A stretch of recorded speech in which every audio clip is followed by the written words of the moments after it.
Tony Shaffer, Colonel Shaffer, always a pleasure, my dear friend. Welcome Thanks, back. Judge. Good to be here. Thank you for your time. I want to explore your views and your analysis on Ukraine in some depth. Let's start, if I may, with the now 3 or 4 week old Ukrainian incursion, NATO incursion, if you will. I'll let you describe it as you see fit, into Kursk. How damaging, if at all, has that been to President Putin? How smart or ill-advised was it in the first place? Well, I think let's start with, as you mentioned, the reality of what the attack was. For better or for worse, this had been in the planning for apparently at least a year, based on the idea that if Ukraine could grab something of significance from the Russians, it would give them, quote unquote, leverage if they had to negotiate. So I do believe, while this has been, I don't think it's been necessarily disputed, it's been downplayed. The Ukrainians using, at a minimum, CIA targeting information. I think there's at least one credible article that says that CIA provided them a set of intelligence reports relating to Kursk that CIA thought they were giving them for targeting information, not for an invasion. I don't believe that for a minute. I think CIA knew exactly what they were going to do with them. Gave them information relating to Kursk. Now, there's two things at Kursk, Judge, that were of interest that could be used for quote unquote leverage. One is the Kursk nuclear power plant. The other is there's a nuclear weapons depot within the Kursk area. And so I believe that the actual objective, although that's not what Zelensky's saying now, or the Ukrainians are saying, the actual objective was to seize and maintain control of these two nuclear facilities, especially the nuclear weapons. I think they really wanted the nuclear weapons.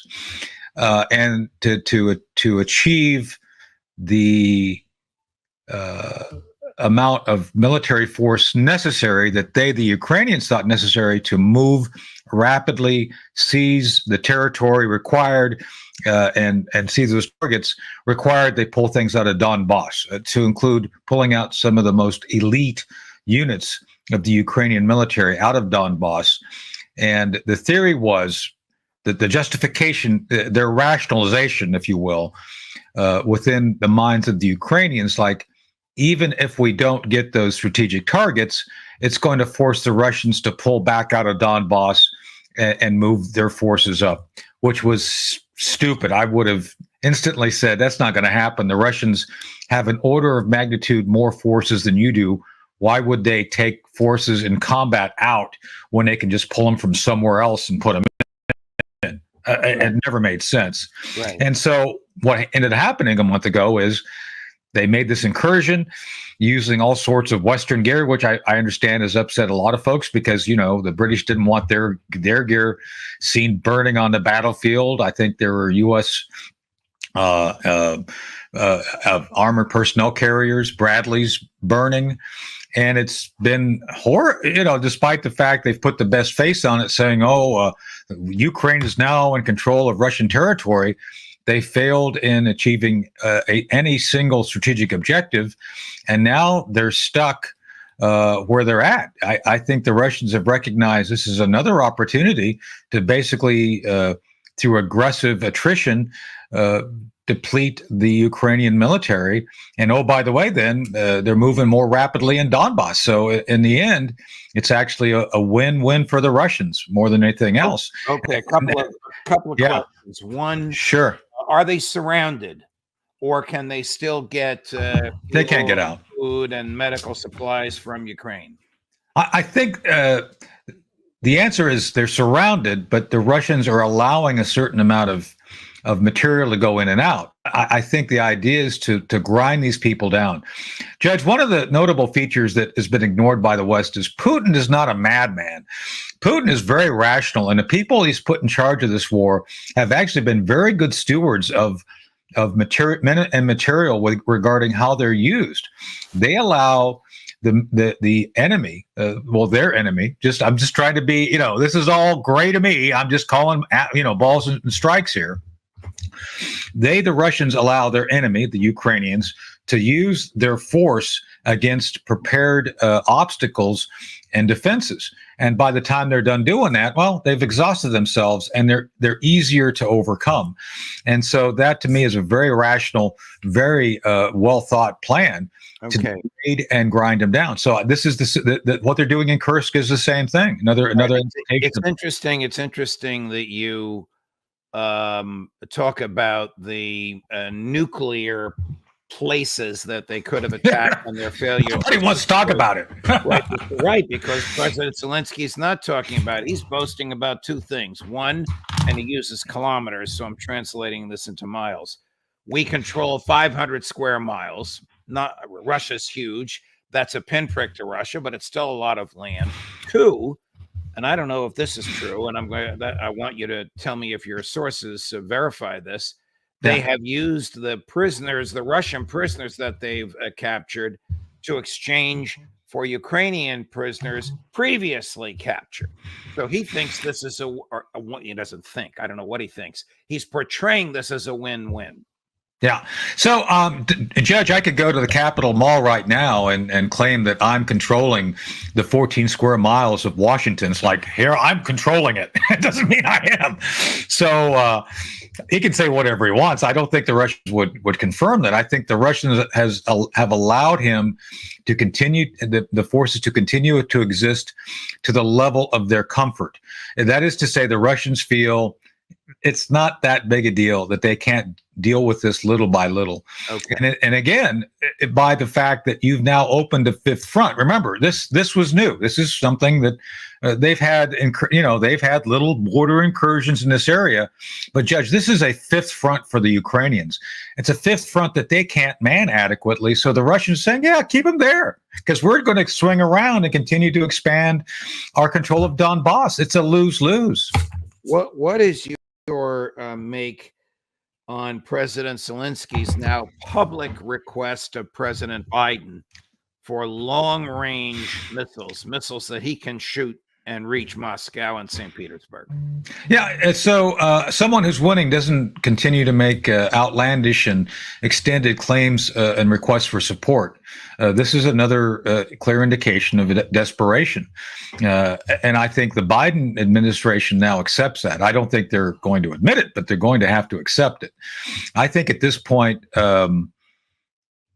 there's going to be a bifurcation of Ukraine, no matter what happens. You're going the basic areas that the Russians are in will continue to be more and more under their direct control. And I think there's going to be a split down the middle, and roughly the Dnieper River is going to be that split. And I think the more you see Zelensky requesting extended or more technology or more authority to use technology, the more of an indicator that they're losing, and it's just a matter of time. At this point, I think the Biden response is going to be to give them enough, Judge, to make sure that a collapse of their military doesn't happen before November, because obviously a collapse of Ukraine would look bad for the candidate designee Kamala Harris. So I think that's what they're going to. That's going to be the response. They may give them enough to keep them going, but I don't think they're going to authorize these new weapon systems. It is not you and me being snarky by saying Ukraine will never collapse before November 5th. This is probably foremost on the minds of Defense and State Department planners. They don't want to let down their boss and his chosen candidate. This is realistic. It's not absolutely. It's this is right. Yeah. And again, Jake Sullivan is a political animal. He's not competent, but he's very loyal to the political goals and objectives of the Democrat Party. And I would argue everything he does, to include other conflicts, to include Hamas and Israel, are all focused on what benefits the Democrat Party, not benefits the combatants or the countries involved. And so at this point, I think Jake Sullivan, as much as I think he's acted through aspirations, not reality, the aspirations are about to be exhausted. There's just nothing left. Before we leave Kursk and go on to other issues involving Ukraine, is there any dispute but that CIA was involved and that American human beings on the ground, I say human beings, I'm going to ask you, CIA, civilian contractors, American military, out of military uniforms, I don't know, you tell me. Is there any dispute but that CIA, MI6, and American human beings were involved? I can't speak. I have no direct knowledge of what the nomenclature or TO&E or whatever it is. I don't know what's on the ground, but I can tell you based on my experience, you probably have CIA, either contractors or actual officers, forward-based near or at the border, probably giving tactical guidance to the commanders. I've done this myself in some form. I've run covert actions. We've done operations where we've used militaries as a proxy. I can't say where it happened, but we did it. And so in one instance, I was up front with a certain military. One of my officers was with the forward element of that military doing things against a terror target. And we were the ones bringing in the intelligence and giving it to them, to our partner, because it was coming from very highly classified sources, and we were the relay for it. We were kind of the quarterback of the operation. We were telling them where to go and all that. So I do believe, this is my belief, it's not my knowledge. Okay. My belief is that CIA had some level of a quarterback operation going on to help direct and get them across the border into certain points. All right, here's the bottom line question. Are there American human beings in this 500 square miles of Kursk? I think, yeah, I think there are. And I think they're probably contractors of some level of minor plausible deniability. I think there's members of the media there probably as well.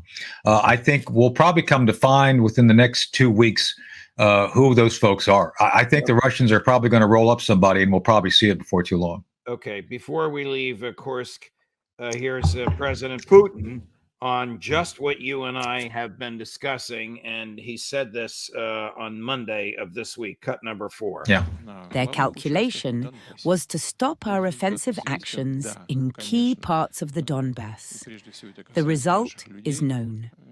Yes, of course, our people are going through a tough time, especially in the Kursk region. But the main task of the enemy was to stop our offensive in Donbass, and they failed. He's right, isn't he? Yeah, I hadn't seen that, but yeah, I mean, I by the way, I don't talk to Putin, just saying. So I don't. But anyway, no, what I just gave you as an assessment was completely independent of any Russian information. I as a matter of fact, Judge, the Russians are upset because I continue to turn down any interview requests. It's just like, look, I'm not on anybody's side. I'm here to assess things as a neutral third party, and I do my best to do that. So I don't feel going on Ukrainian media or Russian media would be wise at this point.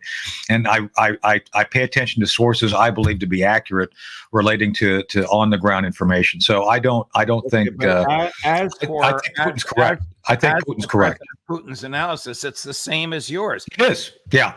Okay. All right. Switching gears. And I'm not pro-Putin, just for the record, because I always get accused of being pro-Putin. I'm not pro-Putin. Just saying. Understood. What do you make of the radical cabinet shakeup by President Zelensky, including the sacking of his very bellicose but loyal foreign minister? Well, and the sacking of the guy who ran the Air Force. Well, again, you don't make dramatic changes if things are going well, right? I mean, I think that there's some writing on the wall regarding resources. Man, oh man, you get billions of resources and you don't really move the football down the field. You know, you start looking at how to to fire members of the coaching staff, and I think this is what he's doing. And plus, which has also been way underreported, Judge, is the loss of one of the vaunted super weapon F-16s, which I still roll my eyes every time I think of them as a super weapon. But I mean, John Boyd was a brilliant man to invent the A-10, the F-16, and the F-15. But it's the F-16 and what they were supposed to be doing is really way overrated. And apparently there's a mystery about how one of them was shut down, and Zelensky fired the chief of the Air Force. So I think to use a very short term for what's going on, it's rearranging deck chairs on the Titanic. I just don't think the government of Ukraine has long left. What is your take on the Russian use of hypersonic missiles, 2 of them, to destroy the Ukrainian equivalent of West Point, which they did the other day? It killed 50 some odd people, including some Swedish and Polish instructors, a number of cadets, and it injured well over 200 people. And even though this was their version of West Point, it was in a residential area. It wasn't out in the country like our West Point is. I think the Russians are sending a message.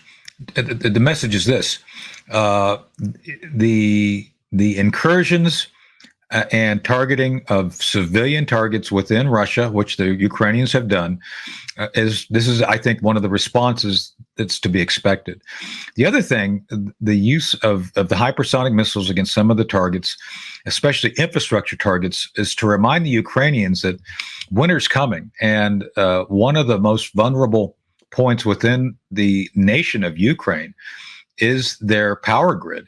And some of the things that I think the Russians are doing right now is to remind them that the